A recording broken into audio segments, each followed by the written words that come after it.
सोनू सूद गारू ఒక వీడియో పెట్టారు 16 साल से कम उम्र के जो बच्चे हैं उन्हें हमें ऑनलाइन और सोशल मीडिया की जो गेमिंग है और वो दुनिया है उससे बहुत दूर रखना है। సమాజంలో దీనికి సంబంధించినటువంటి ఆలోచన ఘర్షణ చాలా కాలంగా ఉంది, కానీ ఆయన ఒక పదం వాడాడు, చాలా అద్భుతమైన పదం, ఆల్గారిథమ్స్లో మన జీవితాలు చిక్కుబడిపోతున్నాయి. మీరు ఏం చదవాలనుకుంటున్నారు, ఏం తినాలనుకుంటున్నారు, ఎక్కడికి వెళ్ళాలనుకుంటున్నారు, ఎవరితో గడపాలనుకుంటున్నారు దాకా తెలుసుకుంటోంది. ఫోన్ వాడకపోయినా లేకపోతే యాప్లోకి వెళ్ళకపోయినా వాళ్ళని దేశద్రోహులుగా భావించేటువంటి పరిస్థితి వచ్చేస్తుంది. తమ కష్టాలు కానీ తమ సుఖాలు కానీ ఫోన్తో మాట్లాడుతున్నారు, కానీ పక్క మనిషితో మాట్లాడట్లేదు. ఎవరి స్పేస్లో ఇంకొకళ్ళు వచ్చినా కానీ ఊరుకోట్లా. హ్యూమన్ రిలేషన్స్ దెబ్బతిన్నాయి. ఇప్పుడు డ్రాయింగ్ రూమ్ అనేది లేదు, డ్రాయింగ్ రూము డైనింగ్ టేబుల్ చచ్చిపోయింది. ఎవరో తమ గురించి ఏదో మాట్లాడుకుంటున్నారు అనేటువంటి అనుమానంతో పిల్లలు బతుకుతున్నారు. అవి కావాలని కోరుకుంటున్నారు, వాళ్ళు తల్లిదండ్రుల మీద ప్రెజర్ పెడుతున్నారు. ఇది ఒక టార్చర్గా మారిపోయింది జనాలకు. పిల్లల్లో ఈ డిజార్డర్స్కి కారణము ఫోనే, ఆత్మహత్యలకి కారణం ఫోనే, హత్యలకి కారణం ఫోనే.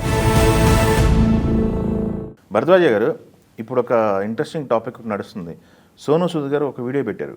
అవును, ఒక ప్రతిపాదన చేశారు. ఆయన వ్యాలిడ్ పాయింట్ అనిపిస్తుంది నాకు. అది 16 సంవత్సరాల్లో పిల్లలకి స్మార్ట్ ఫోన్ కానీ సోషల్ మీడియా కానీ అవాయిడ్ చేయాలి అనేది. ఏంటి అసలు దీన్ని చూసారా వీడియో? చూశాను. అయితే ఆయన చాలా బేసిక్ విషయాన్ని చాలా ఓపెన్గా మాట్లాడాడు. సమాజంలో దీనికి సంబంధించినటువంటి ఆలోచన ఘర్షణ చాలా కాలంగా ఉంది, కానీ మనం మార్కెట్ ఎకానమీలో ఉన్నాం. ఆయన ఒక పదం వాడాడు, చాలా అద్భుతమైన పదం, ఆల్గారిథమ్స్లో మన జీవితాలు చిక్కుబడిపోతున్నాయని.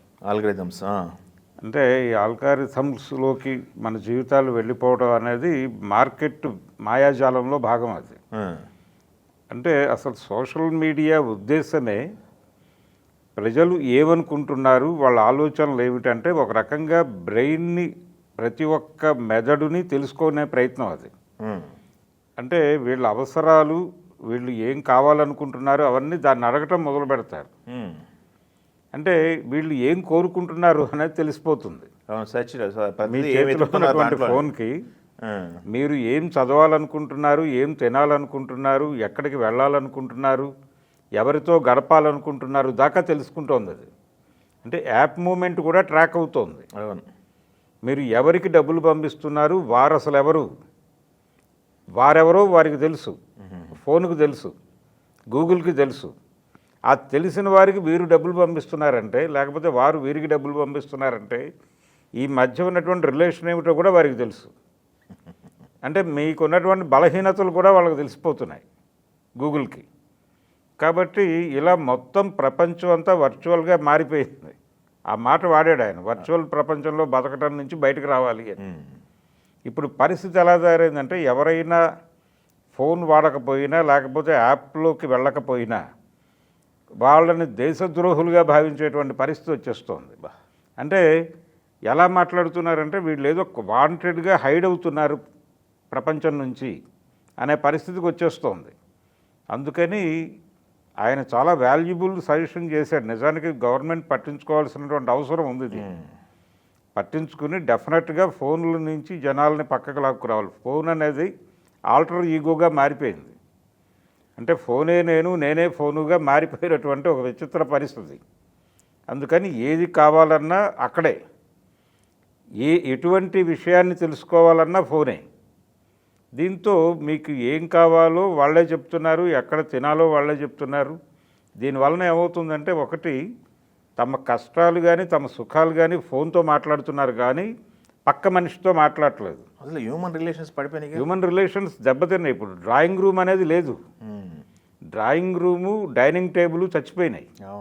చాలా ఇళ్లల్లో డైనింగ్ టేబుల్ అనేది బట్టలు పడేసుకుంటున్నారు అంతే, తప్ప దాన్ని వాడటం అనేది గతంలో లాగా నలుగురు కూర్చుని భోజనం చేయటం అనే పని లేదు. డ్రాయింగ్ రూమ్లో కూర్చుని అందరూ కలిసి టీవీ చూడటం అనేది లేదు. ఎవరి ఫోన్లో వారు, ఎవరి గదిలో వారు. వాళ్ళకి కావలసినవి నేరుగా అందులో నుంచి ఆర్డర్ చేసి గదిలోకి తెప్పించుకుని తినేస్తున్నారు. అంతేలేండి, ఎవరి స్పేస్లోకి ఇంకొకళ్ళు వచ్చినా కానీ ఊరుకోట్లా. ఊరుకోట్ల ఇది నా స్పేస్ అన్నప్పుడు ఏం జరుగుతుందంటే వీళ్ళకి ఏదైనా ప్రాబ్లం అరైజ్ అయితే ఇక్కడ దీన్ని పక్క వాళ్ళతో షేర్ చేసుకోలేకపోతున్నారు. ఇంతకుముందు వీళ్ళే రిస్ట్రిక్ట్ చేస్తారు వాళ్ళని. మనమే కాదన్న వాళ్ళ దగ్గరికి వెళ్ళి మన కష్టం ఏం చెప్పుకుంటాం అని వీళ్ళల్లో వీళ్ళే కుమిలిపోయి ఎవరితోనూ షేర్ చేసుకోలేక. అసలు ఇప్పుడు సోను సూద్ గారు పెట్టడానికి అదే మనం ఇప్పుడు ఇష్యూ ఎందుకు రైజ్ అయిందనడానికి మూలం ఒకటి ఉంది. ఆయన ఒక ఇన్సిడెంట్ కోట్ చేశాడు. ఆయన 9 మంది గేమింగ్ యాప్కి బలైపోయి 9వ అంతస్తు నుంచి దూకి ముగ్గురు పిల్లలు చనిపోయినటువంటి ఒక ఘటనను ప్రస్తావించాడు ఆయన. అవునవును, ఓకే. ఇప్పుడు చాలా ఇళ్లల్లో ఎవరికీ తెలియకుండా ఎందుకు ఆత్మహత్య చేసుకుంటున్నారో తెలియకుండా పిల్లలు ఆత్మహత్యలు చేసుకుంటున్నారు. సైకలాజికల్ డిజార్డర్స్ పెరిగినాయి పిల్లల్లో పర్టికులర్గా. అంటే ఎవరో తమ గురించి ఏదో మాట్లాడుకుంటున్నారు అనేటువంటి అనుమానంతో పిల్లలు బతుకుతున్నారు. అంటే ఫాల్స్ ఇమేజెస్లోకి వెళ్ళిపోతున్నారు వాళ్ళు. ఈ ఫాల్స్ ఇమేజెస్ తాలూకా ప్రెజర్ తల్లిదండ్రుల మీద పడుతోంది. అంటే దానిలో చాలా విషయాలు వాళ్ళ ముందుకు వచ్చేస్తాయి. అవి కావాలని కోరుకుంటున్నారు వాళ్ళు. ఈ కావాలని కోరుకుని తల్లిదండ్రుల మీద ప్రెజర్ పెడుతున్నారు. ఇది ఒక టార్చర్గా మారిపోయింది జనాలకి. వాళ్ళని కాదంటే ఎలా రియాక్ట్ అవుతారో తెలియని పరిస్థితి. అందుకని సైకలాజికల్ డిజార్డర్స్ పెరుగుతున్నాయి. సైకాట్రిస్టుల దగ్గర విపరీతంగా పేషెంట్లు నమోదవుతున్నారు. అది ఎక్కువ పిల్లలే. పిల్లల్లో ఈ డిజార్డర్స్కి కారణము ఫోనే, ఆత్మహత్యలకి కారణం ఫోనే, హత్యలకి కారణం ఫోనే. అవును, మనం చూసాం కదా, అది ఎక్కువసేపు ఫోన్ చూస్తున్నాం అని చెప్పేసి భార్యని అంటే భర్తని గొడ్డలతో వేసిందని చెప్పేసి అదే చాలా చాలా ఇబ్బందికరమైనటువంటి పరిస్థితుల్లోకి ఫోన్ తీసుకెళ్ళిపోతుంది. అంటే కమ్యూనికేషన్ కోసం పెట్టినటువంటి ఒక సాధ్యమైన సోను సూద్ గారు పెట్టిన ప్రపోజల్ ఇంప్లిమెంట్ చేయడానికి అంటే అవకాశం ఉందా? ఆయన ప్రభుత్వానికి విజ్ఞప్తి చేశాడు హంబుల్గా, అయ్యా ప్రపంచాన్ని ఫోన్ బారి నుంచి కాపాడండి, కనీసం బాల్యాన్ని కాపాడండి అని కోరుచున్నాడు. ఒక గైడ్ లైన్ 16 సంవత్సరాలు మినిమం. 16 సంవత్సరాల వాళ్ళకి ఫోన్ ఉండకుండా చూడండి, బ్యాన్ చేయండి. 16 సంవత్సరాల వయసు వాళ్ళ చేతిలో ఫోన్ ఉంటే, అంటే సినిమాలకు సంబంధించి ఈ ఏజ్ గ్రూప్ వాళ్ళని థియేటర్లోకి వాళ్ళకి టికెట్లు అమ్మటం నేరం అనేది ఒకటి ఉంది. మనం ఏ సర్టిఫికెట్ సినిమాలకి వీళ్ళని అలౌ చేయరు పిల్లల్ని. అలాగా మీరు కూడా 16 సంవత్సరాల లోపు వాళ్ళకి ఈ ఫోన్లు ఉండకుండా చూడండి. ఒకవేళ కమ్యూనికేషన్ కోసం ఫోన్ ఉన్నప్పటికీ అది స్మార్ట్ ఫోన్ కాకుండా మామూలు ఫోన్ ఏదైనా వాళ్ళ చేతుల్లో పెట్టే ప్రయత్నం చేయండి అని బాల్యాన్ని కనీసంగా ఫోన్ బారి నుంచి కాపాడండి అని అంటున్నాడు. కానీ దాన్ని కూడా ప్రభుత్వాలు ఏ మేరకు చేయగలవు అనేది అనుమానమే. ఎందుకంటే మనం వరల్డ్ ఎకానమీలో భాగంగా ఉన్నాం. మనం ఇప్పటికీ దేన్ని కాదనేటువంటి పరిస్థితి లేదు. మార్కెట్టే నడిపిస్తోంది ప్రపంచాన్ని. మార్కెట్టే ప్రభుత్వాలని, ప్రభుత్వ గతిని, ప్రభుత్వ పాలసీలని కూడా నిర్ణయిస్తోంది. అందుకని ఇప్పుడు మార్కెట్కి వ్యతిరేకమైనటువంటి ఏ నిర్ణయం తీసుకుంటారనేది డౌటే. ఓకే. సో ఆయన కోరిక వరకు హంబులే, కానీ దాన్ని తను మాత్రమే కోరితే కుదరదు. సమాజంలో ఉన్నటువంటి వివిధ సెక్షన్స్ని కలుపుకుని ఒక ఐక్య సంఘటన నిర్మించి ప్రభుత్వం మీద ప్రెజర్ తీసుకురావాల్సిన అవసరం ఉంది. అంటే ఇలా హంబుల్గా కోరేస్తే పనులు అయిపోయే పరిస్థితులు లేవు అక్కడ. సో దీనికి అంటే సొసైటీ నుంచి ఒక వైడ్ రెస్పాన్స్ ఉంది అనేది తీసుకురావాలి. తను ఎలాగూ సెలబ్రిటీ, తను చెప్తే కొంతమంది వింటారు కాబట్టి తను ఇప్పుడు మాట్లాడిన మాట మీద ఒక స్పందన వస్తుంది.